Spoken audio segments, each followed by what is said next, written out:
Hello friends, this is Sarita. Welcome to Aryan educational academy. Friends, आज हमारा topic है अभिवृद्धि एवं विकास।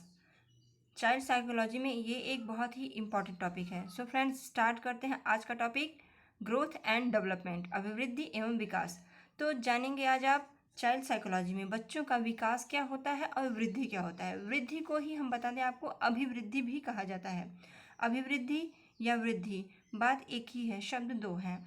तो वृद्धि को ही अभिवृद्धि कहते हैं और अभिवृद्धि एवं विकास मतलब चाइल्ड डेवलपमेंट एंड ग्रोथ। तो ग्रोथ और डेवलपमेंट के बारे में आज हम जानेंगे, किस किस का क्या कथन है और मोस्ट इम्पॉर्टेंट इसमें क्या कुछ चीज़ें हैं। तो चलिए स्टार्ट करते हैं आज का हम टॉपिक, ग्रोथ एंड डेवलपमेंट। देखिए, इसमें सबसे मेन मोस्ट इम्पॉर्टेंट कोटेशन है एक सोरेनसन की कोटेशन जो है अक्सर पूछी जाती है दोस्तों, इसलिए इसमें इंक्लूड किया गया है। तो देखिए, अभिवृद्धि है क्या, अभिवृद्धि और विकास में किस तरह का अंतर है, ये आप आज जान पाएंगे। तो अभिवृद्धि में आशय शरीर तथा शारीरिक अंग में भार तथा आकार की दृष्टि से वृद्धि होना है, ऐसी वृद्धि जिसका मापन संभव हो, ये सोरेनसन का कहना है। अब इसको आप समझ पाएंगे इस तरीके से कि अभिवृद्धि का अर्थ है वृद्धि। अब आप कहेंगे वृद्धि और विकास में अंतर किस तरीके से है, तो हम ये बताएंगे कि वृद्धि और विकास में अंतर जो है वो, देखिए, वृद्धि का अर्थ हुआ आपकी शारीरिक वृद्धि। आपका जो फिजिकल ग्रोथ होता है उसको हम वृद्धि कहते हैं। क्योंकि फिजिकल ग्रोथ जो होता है एक फैक्ट टाइम तक होता है, कि मतलब एक समय होता है जब तक वृद्धि होता है, जीवन पर्यंत वृद्धि नहीं होती है।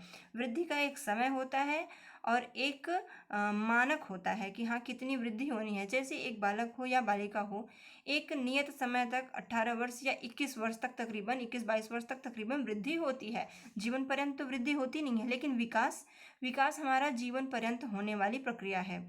जो डेवलपमेंट होता है वो जीवन पर्यंत होता है, अर्थात जीवन भर हम अपनी लाइफ में होने वाली चीज़ों से कुछ ना कुछ सीखते हैं। सीखना क्या है, लर्निंग प्रोसेस ही विकास कहलाता है। कुछ कमियां हैं उसमें सुधार लाना, अपने होने वाले लाइफ की चीज़ों से, इंसिडेंट्स से हम सीखते हैं कि क्या कुछ हुआ, हमें क्या सुधार की ज़रूरत है, तो वो हमारा विकास कहलाता है। हमारे अंदर डेवलपमेंट होता है। बट वृद्धि की बात करें, ग्रोथ की बात करें, तो ग्रोथ जो होता है सिर्फ शारीरिक होता है। शारीरिक जो भी वृद्धि है, इसका मतलब है आकार में परिवर्तन, जो कि मेज़र किया जा सके, जो मापा जा सके। तो जो मापा जा सकता है, जिसको हम मेज़र कर सकते हैं, वो होता है हमारा ग्रोथ। और जिसको हम मेज़र नहीं कर सकते, जैसे मानसिक विकास हुआ तो बुद्धि हुआ, बुद्धि कितना विकसित हुआ है, हम ये कह सकते हैं इस बच्चे का विकास हुआ है, इस बच्चे का डेवलपमेंट अच्छा हुआ है। बट कितना हुआ है, क्या आप उसको माप सकते हैं? तो नहीं दोस्तों, इसको मापा नहीं जा सकता। तो अभिवृद्धि, ग्रोथ जो है मापा जा सकता है, अर्थात हम कह सकते हैं माप, ऐसी चीज़ जिसका मापन हो सके वो ग्रोथ कहलाती है। जैसे शारीरिक वृद्धि हुई, मतलब फिजिकल ग्रोथ, मतलब शरीर हुआ एक मानव का, और उसकी लंबाई हुई, उसका वजन हुआ, ये वेट किया जा सकता है कि आपका वेट कितना है, आपकी लेंथ कितनी है। और जो परिवर्तन होता है इंसान के अंदर वो होता है विकास। मेच्योरिटी लेवल जो आती है, ये जो डेवलप होता है उसको कहते हैं हम विकास। तो आई होप आप जान पाए होंगे वृद्धि और विकास क्या क्या है। अक्सर क्वेश्चंस बनते हैं कि विकास कह के बनते हैं, तो आप समझते हो शारीरिक विकास। तो शारीरिक विकास, देखिए, वृद्धि और विकास एक दूसरे के पूरक हैं, ये दोनों एक दूसरे का अभिन्न अभिन्न अंग है, एक दूसरे से जुड़े हुए हैं। लेकिन वृद्धि जो है शारीरिक होती है, विकास जो होता है आपका मानसिक होता है, बुद्धि होता है, और परिपक्वता आती है, वो विकास कहलाता है। चलिए आगे देखेंगे ग्रोथ एंड डेवलपमेंट से रिलेटेड और भी कुछ इंपॉर्टेंट चीज़ें। देखिए, विकास के अंतर्गत सामाजिक विकास कैसे होता है, सामाजिक, सांस्कृतिक, नैतिक, मानसिक, शारीरिक एवं संवेगात्मक, मतलब यहाँ आप ये भी कह सकते हैं दोनों एक दूसरे के पूरक तो हैं। विकास शारीरिक भी होता है, लेकिन वृद्धि सिर्फ शारीरिक ही होती है। वृद्धि जो है आपका मानसिक वृद्धि नहीं कहा जा सकता। अगर हम विकास की बात करें तो विकास के अंतर्गत सभी कुछ आ जाता है। विकास आपका सामाजिक होता है, सांस्कृतिक, नैतिक, मानसिक एवं शारीरिक भी माना जाए। शारीरिक जो वृद्धि होती है उसको हम विकास कह सकते हैं, लेकिन जो मानसिक, जो आपकी मेच्योरिटी है, जो आपका परिपक्वता है, उसको आप वृद्धि नहीं कह सकते। तो विकास वृद्धि हो सकता है, लेकिन वृद्धि विकास नहीं हो सकता। तो परिवर्तनों को सम्मिलित किया जाता है, किसमें सम्मिलित, विकास के अंतर्गत ये सभी चीज़ें आ जाती हैं। अब आप देखेंगे विकास में परिवर्तन होते हैं, कैसे परिवर्तन होते हैं, मात्रात्मक और गुणात्मक। देखिए, विकास में परिवर्तन होते हैं मात्रात्मक और गुणात्मक, मतलब मात्रा में और गुण में। गुण में जो भी परिवर्तन होगा, कि कौन कौन से गुण आपके अंदर विकसित हुए। तो उसको नाप तौल नहीं किया जा सकता, मात्रा में और गुण में, गुणों की विशेषता जो बढ़ती है, जो मैच्योरिटी होती है, वो मापा जा सकता है विकास में, मतलब कहा जा सकता है, महसूस किया जा सकता है, जो कि दिखाई देता है। भाषा विकास सिद्धांत किसने दिया? भाषा की बात जब भी आए दोस्तों, भाषा विकास का सिद्धांत चॉम्स्की ने दिया है। और यहीं पे अगर सामाजिक विकास की बात आ जाए तो वो वाइगोत्स्की का है। तो चलिए, भाषा विकास चॉम्स्की, नैतिक विकास का सिद्धांत कोहलबर्ग। देखिए यहाँ पे मोस्ट इंपॉर्टेंट कुछ चीज़ें हैं, कौन सा किसका विकास का सिद्धांत है ये आपको मिल रहा है, तो ये मोस्ट इंपॉर्टेंट है, क्वेश्चन इनसे बनते हैं फ्रेंड्स। तो इसको बिल्कुल भी स्किप मत कीजिएगा, ये वीडियोस आपके लिए बहुत ही इंपॉर्टेंट है। वृद्धि और विकास, ग्रोथ एंड डेवलपमेंट से क्वेश्चंस बनते हैं और एक एक लाइन आपका एक एक क्वेश्चन में इंक्लूड होकर के इस तरीके से आ सकता है कि अगर आपको नहीं पता होगा तो आप कंफ्यूज हो सकते हैं, आप एक नंबर अपना गंवा सकते हैं अगर आपने स्किप किया तो फ्रेंड्स पूरा वीडियो देखिएगा। नैतिक विकास, नैतिक विकास देखिए कोहलबर्ग का सिद्धांत है। नैतिक विकास की बात जहाँ भी आए, किसी भी क्वेश्चन में नैतिक विकास को इंक्लूड करके अगर आपका सेंटेंस बनता है तो वो कोहलबर्ग का होता है। भाषा विकास चॉम्स्की का है। संवेगात्मक विकास, संज्ञानात्मक विकास अगर कहता है तो वो जीन पियाजे का होगा। और सामाजिक विकास की बात करें तो वो वाइगोत्स्की सर का होगा। तो चलिए, विकास देखिए वर्तुलाकार होता है। वृद्धि एवं विकास के मनोवैज्ञानिक सिद्धांत, कुछ मनोवैज्ञानिकों का सिद्धांत है, किसका किसका, ये भी इंपॉर्टेंट है। देखिए, मनोलैंगिक विकास का सिद्धांत, मनोलैंगिक विकास का सिद्धांत ये फ्रायड का है। संज्ञानात्मक, जैसा कि मैंने अभी बताया, संज्ञानात्मक है संज्ञान से जुड़ा जो विकास होता है, संज्ञान का अर्थ है ज्ञान, तो ज्ञान से जुड़ा जो विकास है संज्ञानात्मक विकास, वो पियाजे का है, जीन पियाजे। मनोसामाजिक सिद्धांत देखिए एरिक एरिक्सन। अब यहाँ पे देखिए थोड़ा सा इंपॉर्टेंट पॉइंट है, ध्यान देने की बात है, वो मैं आपको बता दे रही हूँ। तो मनोसामाजिक अगर लिख के आता है दोस्तों तो वो आपका इरिक्शन का होगा। अगर मनो नहीं लगता है, मन और समाज, अगर नहीं लिखता है, सिर्फ सामाजिक विकास का सिद्धांत होता है तो वो वाइगोत्स्की का जाएगा, का होगा। सिर्फ सामाजिक विकास का सिद्धांत वाइगोत्स्की, अगर मनोसामाजिक लिखा जाए तो इरिक्सन, इरिक्सन। तो यहाँ देखिए मनोसामाजिक सिद्धांत है तो ये इरिक्सन का हो जाएगा। भाषा विकास सिद्धांत चॉम्स्की आप देख चुके हैं। नैतिक विकास मोस्ट इंपॉर्टेंट कोहलबर्ग का। पियाजे के अनुसार मानसिक विकास की अवस्था है, ठीक है, पियाजे के अनुसार, पियाजे की बात हो रही है, तो मानसिक विकास की अवस्था कौन कौन सी होती है? देखिए, इंद्रिय जनित गामक अवस्था, पूर्व संक्रियात्मक अवस्था, मूर्त संक्रियात्मक अवस्था और औपचारिक संक्रियात्मक अवस्था। तो दोस्तों ये 4 अवस्थाएं हैं जो पियाजे के अनुसार मानसिक विकास की अवस्थाएं हैं। अब यहाँ पे बात करें, अगर इंद्रिय जनित गामक अवस्था जो है इसको हम संवेदनात्मक गामक अवस्था भी कहते हैं, सेंसरी मोटर एज ये भी कहते हैं, इंग्लिश में भी आप याद रखिएगा। तो इंद्रिय जनित गामक अवस्था, सेंसरी मोटर एज, इसको कभी कभी हम संवेगात्मक गामक अवस्था भी कहते हैं। तो समय भी इसका आप जान लीजिए कि पियाजे के अनुसार ये जो अवस्थाएं हैं 4, ये बहुत ही महत्वपूर्ण अवस्थाएं हैं और बाल विकास में तो इनसे क्वेश्चन बनते ही बनते हैं।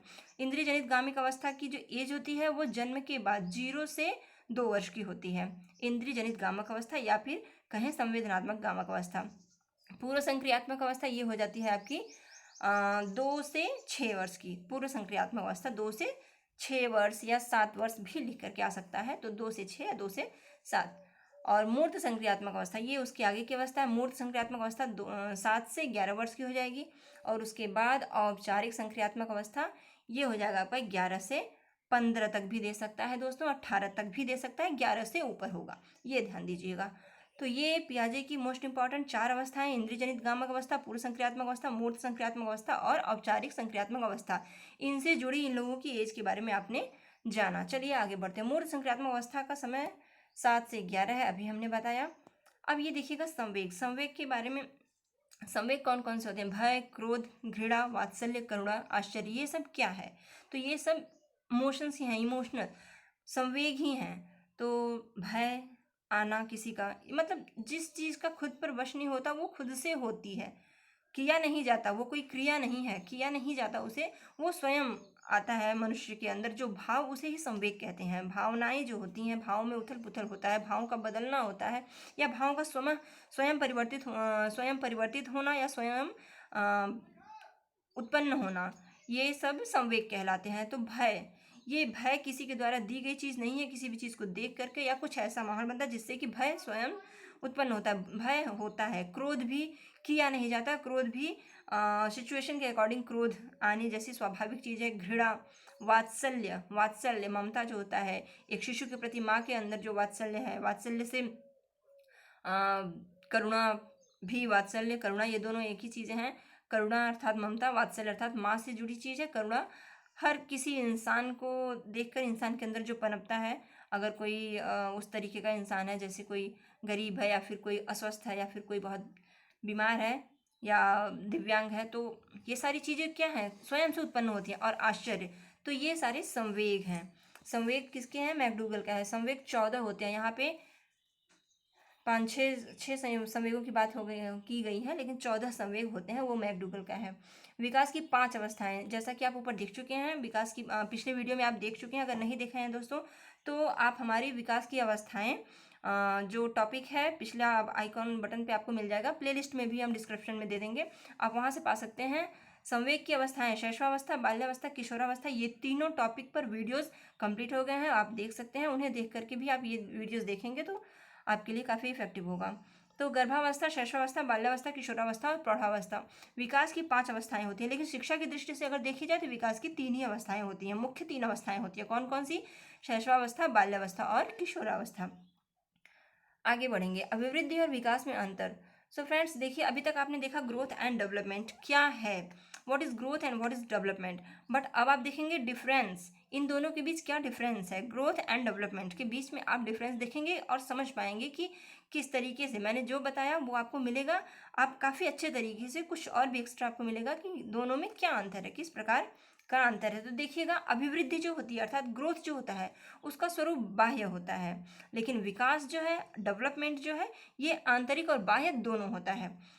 विकास आंतरिक और बाह्य दोनों होता है, लेकिन अभिवृद्धि सिर्फ और सिर्फ बाह्य होता है, क्योंकि शारीरिक आकार में परिवर्तन होते हैं। अंदरूनी कोई परिवर्तन जो भी है वो विकास के अंतर्गत आता है। अंदरूनी कोई परिवर्तन नहीं होता, जिसको कि हम वृद्धि कहेंगे।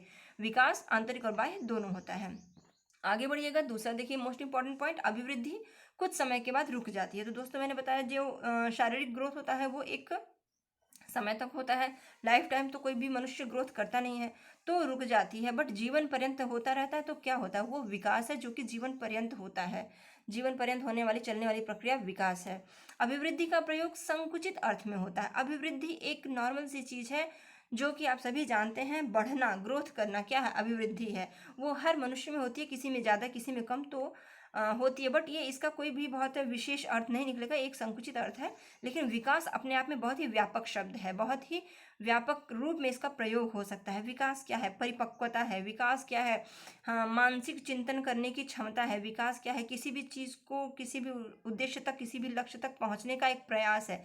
विकास, जो भी कुछ हम करके एक लेवल तक पहुंचते हैं, एक मार्ग में चलने वाली जो प्रक्रिया है, वहां तक पहुंचने के लिए आपको क्या होगा, आप दिन प्रतिदिन विकसित होंगे, खुद को करेंगे, तब आप विकसित होते हैं। तो वही विकास की प्रक्रिया होती है, अर्थात जीवन पर्यंत चलने वाली प्रक्रिया। एक व्यापक अर्थ में इसे आप ले सकते हैं। अभिवृद्धि में कोई निश्चित क्रम नहीं होता। देखिए, अभिवृद्धि में कोई निश्चित क्रम नहीं होता, लेकिन विकास में एक निश्चित क्रम होता है। अभिवृद्धि देखिए एक नॉर्मल चलने वाली प्रक्रिया है, एक समय तक होना है, लेकिन विकास में एक निश्चित क्रम होता है, स्टेप बाय स्टेप। आप जानते हैं विकास, जैसे शिक्षा को ही आप ले लीजिए। शिक्षा क्या है, आप स्टार्टिंग में, जैसे प्राइमरी से आप डायरेक्ट हाई लेवल पे नहीं जा सकते। प्राइमरी, फिर जूनियर, फिर हाई लेवल पर आप जाएंगे, फिर कॉलेज वगैरह के बाद पीएचडी वगैरह करते हैं। हर एक चीज़ का एक नियम बना हुआ है, स्टेप बाय स्टेप की जाती है। विकास स्टेप बाय स्टेप ही होता है, लेकिन अभिवृद्धि जो है इसका कोई निश्चित क्रम नहीं होता है। अभिवृद्धि में कोई निश्चित दिशा नहीं होती है, लेकिन विकास की एक निश्चित दिशा होती है। जैसे विकास, हम कहते हैं कि किसी भी एक मनुष्य को ले लीजिए, या एज ए टीचर आप किसी भी आपका कोई बच्चा है पढ़ाया हुआ, तो आप कुछ समय बाद, कुछ वर्षों बाद आप देखेंगे, अगर मिलेंगे तो कहेंगे ना, एक उद्देश्य रहा होगा उस बच्चे का। वो बच्चा अगर उस उद्देश्य को प्राप्त कर लिया, उस लक्ष्य तक पहुंच गया, तो उसका एक दिशा था, तय किया की गई एक दिशा थी, जिस पर चल करके निश्चित क्रम के साथ और निश्चित दिशा के साथ चला गया, तब विकास हुआ और उस लक्ष्य तक पहुंचा गया। तो विकास में एक निश्चित दिशा होती है, एक निश्चित क्रम होता है, परंतु अभिवृद्धि का, ग्रोथ का कोई निश्चित दिशा नहीं होती, क्रम नहीं होती। आकार अपने स्वरूप में बदलता है, कुछ जीन के अकॉर्डिंग होता है। और अभिवृद्धि का कोई लक्ष्य नहीं होता, बिल्कुल आप देख चुके हैं। लेकिन विकास का कोई ना कोई लक्ष्य होता है, बगैर लक्ष्य के कोई विकास नहीं होता। विकास यदि होना है तो कुछ ना कुछ तो मनुष्य का लक्ष्य होता है। विकसित हम कहते हैं ना, ये इतने विकसित हो चुके हैं, किसी चीज़ में बच्चा विकसित हो चुका है, तो एक लक्ष्य था जिसमें बच्चा विकसित हो चुका है, जिसमें कोई विकसित हो चुका है, उसका कोई ना कोई पर्पस, कोई उद्देश्य, कोई एक पर्टिकुलर उसका रहा होगा कि नहीं ये करना है, उसी में वो उसी लक्ष्य को वो प्राप्त कर लेता है, तो कहते हैं कि विकसित हो चुका है। अभिवृद्धि को सीधे मापा जा सकता है, बिल्कुल जैसा मैंने बताया, वेट और लेंथ, ये भार और ऊंचाई मापी जा सकती है। एक बच्चे की किसी की भी ग्रोथ को, कितना ग्रोथ हुआ है ये मेजर किया जा सकता है, ये मापा जा सकता है, लेकिन विकास का सीधा मापन संभव नहीं है। जैसे बुद्धि, अब बुद्धि को सीधे आप नहीं माप सकते। तो ये था आपका विकास और बुद्धि के को लेकर के कुछ डिफरेंसेस कि इन दोनों में क्या अंतर है। आई होप अब आप ग्रोथ और डेवलपमेंट को लेकर के इनके बीच क्या डिफरेंसेस है इसको आप काफ़ी बेहतर अच्छे तरीके से समझ पाए होंगे। किसी भी तरीके का क्वेश्चन बनेगा तो अब आप कर पाएंगे। आगे दोस्तों हमारे वीडियोस में क्वेश्चंस आएंगे इसी से रिलेटेड। अगर आप हमारा ये वीडियो पूरी तरीके से देखे होंगे, समझे होंगे, तो आप ज़रूर अपने क्वेश्चंस में काफ़ी बेहतर कर पाएंगे। विकास और वृद्धि चाइल्ड डेवलपमेंट का एक ऐसा पार्ट है जो एग्ज़ाम्स में आने ही आने हैं, बहुत इंपॉर्टेंट पार्ट है। देखिए, वृद्धि और विकास क्या है, एक दूसरे के पूरक हैं, ये दोनों एक दूसरे से जुड़े हुए हैं। बाल विकास का निर्धारण किया जाता है बालक संबंधी, बाल विकास का निर्धारण क्या, बालक से ही संबंधित बालक के विकास का निर्धारण होता है। वो बालक से संबंधित चीज़ें हैं, बालक से रिलेटेड चीज़ें हैं, बस यही यहाँ दिया गया है। और क्या है कि वंशानुगत तथा वातावरण दोनों की जटिल संरचना। देखिए यहाँ बताया गया है कि बालक के विकास का जो निर्धारण होता है वो कैसे होता है, वो बालक से रिलेटेड क्या क्या चीज़ें होती है। बालक से रिलेटेड वंशानुगत, वंशानुगत का अर्थ है जो मैंने बताया कि बाल विकास के को प्रभावित करने वाले कारक, पिछला वीडियो आप देखेंगे बाल विकास को प्रभावित करने वाले कारक, उसमें बताया गया है जैसे माता पिता से 1/2 1/2 भाग प्राप्त होता है जीन का, और दादा दादी से 1/4, और परदादा परदादी से 1/8, ऐसे करके 1/16 और 1/32 करके इस तरीके से हमारे पूर्वजों से भी बच्चे को कुछ ना कुछ उसके अंदर वंशानुगत स्थिति पाई जाती है। तथा वातावरण, वातावरण भी, ये दोनों चीज़ें हैं जो बालक का, जिससे निर्धारण होता है, विकास का निर्धारण होता है कि बालक का विकास कैसा होगा। कुछ वंशानुगत चीज़ें और कुछ उसका वातावरण, कुछ उसका इन्वायरमेंट ये निश्चित करता है कि एक बालक कैसा होगा। इन दोनों की जटिल संरचना होता है, क्या, बालक का निर्माण इन दोनों की जटिल संरचना होता है, इन दोनों से मिल करके होता है। जन्म से मृत्यु तक चलने वाली अगर कोई प्रक्रिया है तो क्या है, आपने ऊपर पढ़ा, विकास है, जो कि जन्म से मृत्यु तक चलने वाली प्रक्रिया है, अर्थात जीवन पर्यंत चलने वाली प्रक्रिया है। मानव कोशिका में गुणसूत्री पाए जाते हैं, तो देखिए यहाँ दिया है 46। अब यहाँ पे अगर क्वेश्चन बन जाए दोस्तों कि मानव कोशिका में गुणसूत्री पाए जाते हैं और कितने जोड़े पाए जाते हैं, तो आप यहाँ पे कर देंगे 23। 23 जोड़े होते हैं, जिसको कि हम अगर जोड़े पूछा जा रहा है तो 23, और मानव कोशिका में गुणसूत्री पाए जाते हैं तो 46। वर्तमान में मनोविज्ञान है व्यवहार का विज्ञान, जी हाँ, वर्तमान में मनोविज्ञान व्यवहार का विज्ञान है। पहले था मन का विज्ञान, आत्मा का विज्ञान, और फिर अब आकर के व्यवहार का विज्ञान है, व्यवहार के विज्ञान को माना गया है। विकास प्रक्रिया के संदर्भ में मैकडूगल का योगदान, 14 मूल संवेग है, जो कि मैंने बताया है आपको। विकास प्रक्रिया में संदर्भ में मैकडूगल का योगदान है, जो उन्होंने 14 मूल प्रवृत्त्यात्मक व्यवहार का विश्लेषण किया है। आगे एक वीडियो लेके आएंगे जिसमें मैकडूगल के 14 संवेगों के बारे में और उनसे जुड़े तथ्यों के बारे में हम चर्चा करेंगे।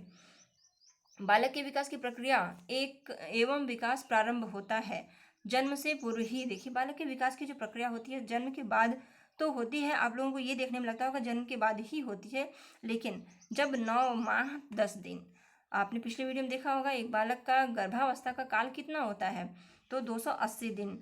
9 माह 10 दिन का जो समय होता है उसमें भी एक भ्रूणावस्था में बच्चे का, एक भ्रूण का विकास होता है, तो 9 माह में भी जो विकास होता है उसको भी हम लेंगे, उसको भी लिया जाता था। जन्म से पूर्व भी बालक के विकास की प्रक्रिया एवं विकास प्रारंभ होता है, जन्म से पूर्व ही प्रारंभ हो जाता है।